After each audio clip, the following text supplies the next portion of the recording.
watching Mommy Did You Know? So we already have talked about the reasons for pumping, and we did talk about a manual pump. But what's very important is a double electric pump. This is very important because double electric pumps are a very important way that you can get milk from both sides at the same time. So it helps with your milk production, and also it's a lot easier for moms because they do both sides at the same time. So I know that pumps can sometimes be a little daunting for people because they see it and they're like, oh my goodness, there's so many tubings. But it's actually very simple, and we're gonna go over it all right now. So this is just a standard Medela hospital grade pump. Most pumps when you go home have pretty much similar parts. They'll have a tubing set. It's very important that when you have your tubing set, you get it all unwired. As a nurse, I spend most of my day unwiring things, untangling wires. It's very important that this is secure. Sometimes also if it gets wet, it doesn't really suction that well.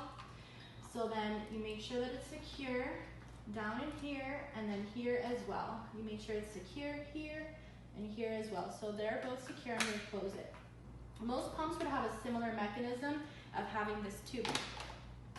The next part that pretty much Medela, Anita, all the different pumps have is the phalange and then a bottle.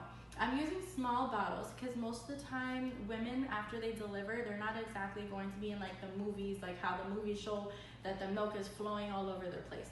They're usually going to have colostrum, which is not as much of quantity, but the quality is jam-packed with everything the baby needs. So that's why we're using smaller bottles, because that way we don't really get discouraged when we don't see all those ounces coming out like we think. So these phalanges have a little hole here, and then all we do is we attach the tubing part here and then here to both sides. So we just make sure that they're on both sides. When we put it on, I know a lot of people, they put it on and they hold it like this. But no, what you want to do is you actually want to hold it like this, or even in between your fingers like this. The reason is because then you can actually use your hands to massage at the same time. What I like to do also is I multitask a lot. So what I would actually do is I would hold it with the crook of my arm like this, and then actually here, and then I have my hand free. So if you're a multitasker like me, that is a big tip. It kind of helps so you can eat and, you know, do a diaper over here or whatever you want to do. Well, technically not changing diapers, but you can pick up a diaper. You definitely don't want to change diapers when you're pumping. Anyways, so to start it, we have two buttons here. This one is the power button.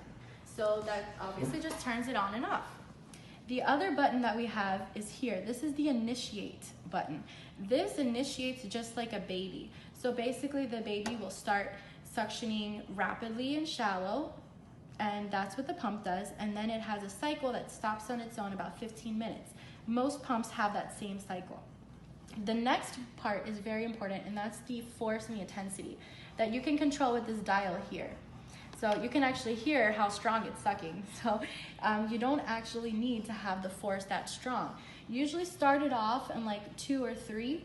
See how the intensity is for you, because you want it to be strong enough that you feel the suction, but not strong that you're in pain. If you end up being in pain, it'll actually inhibit your milk production.